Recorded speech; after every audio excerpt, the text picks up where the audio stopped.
and talk Colorado, because you guys, I mean, no different than NorCal has seen some kind of shifts come through. We go back, to 2010 or roughly around that area was SCUSA Pro Tour came to Grand Junction.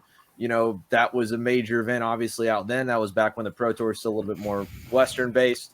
Since then, and then since then, Centennial obviously had the Rotax Pan Am, and I think it had Grands in the mid 2000s, but it had a Pan Am, maybe it was like 2011. And then that track is now gone, unfortunately, which was a huge loss for, the state. And I think maybe everyone thought it was going to be a little bit bigger, but I don't know how big of an impact that was for that region and losing a big track like that. Can you tell us a little bit about, what Colorado's been like the last few years? And obviously, losing Centennial is the big news that everybody knows about, but what's it been like?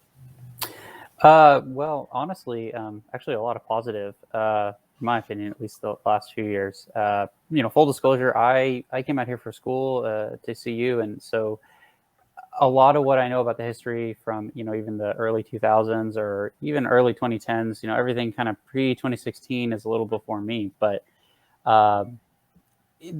Colorado, like a lot of karting regions, has gone through cycles, right? Boom and bust periods. I think right now, like a lot of the karting industry, we're seeing a resurgence. COVID has kind of woken up a lot of people in a strange way to outdoor activities. I would say in the last year or so, we've seen pretty significant growth in Colorado. But I think it's built on the shoulders of a lot of concerted work and effort by people in the region to focus on some basics and getting those right. So, in addition to running point karting and other things, I've been, even before that, really hands-on with the Colorado Karting Tour on the administrative side. And so I've learned a lot about running a kart racing series, volunteering for one, and viewing it from that perspective, not just as a competitor. And I think a big reason that Colorado karting has grown, and granted we're a smaller market by far compared to California, has been focusing on basics, making sure that we're communicating with our members, that we're listening to racers, and just trying to do those sorts of things to take the largest kart series in the state, really from kind of a local club sort of thing to truly kind of a regional kart racing series at this point. Gotcha.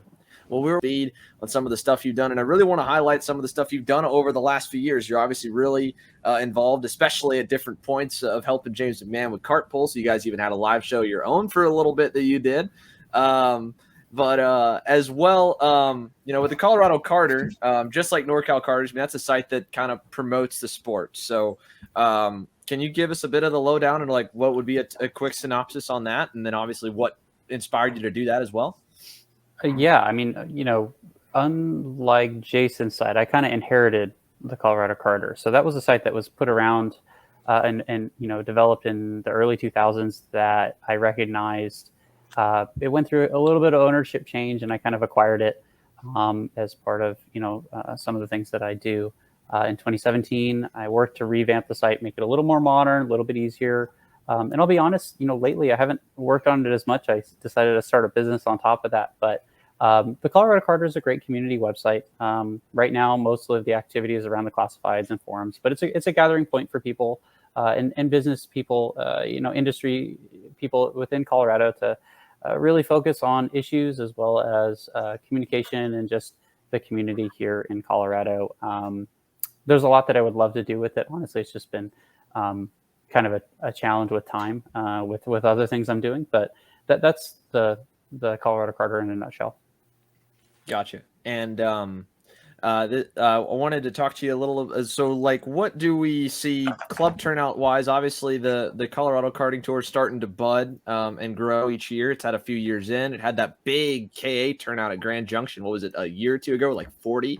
But then since then, just kind of like steady, methodical growth with it. What are the club sizes and what tracks have good clubs? There's clubs that are starting to grow, and what's that look like? So in the Colorado region, by far the biggest one is CKT, the Colorado Karting Tour.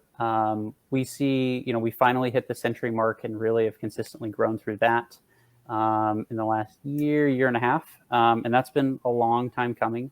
There are some other regional kart racing series. There's the Rock the Rockies series, which is at one particular track kind of near Colorado Springs. And then there's a local series at a track called Action Karting, which is near the Bandimere Speedway facility.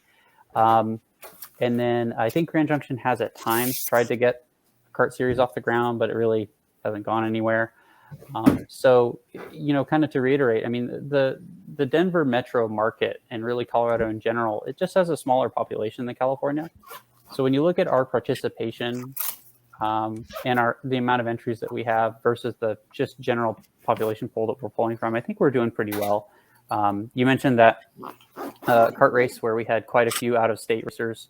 CKT hosted an event that was kind of one of the first after a pretty hard shutdown with COVID. And so we had a great turnout there. But the series as a whole really has grown and stood on its own 2 feet the last handful of years, just steadily chipping away at it.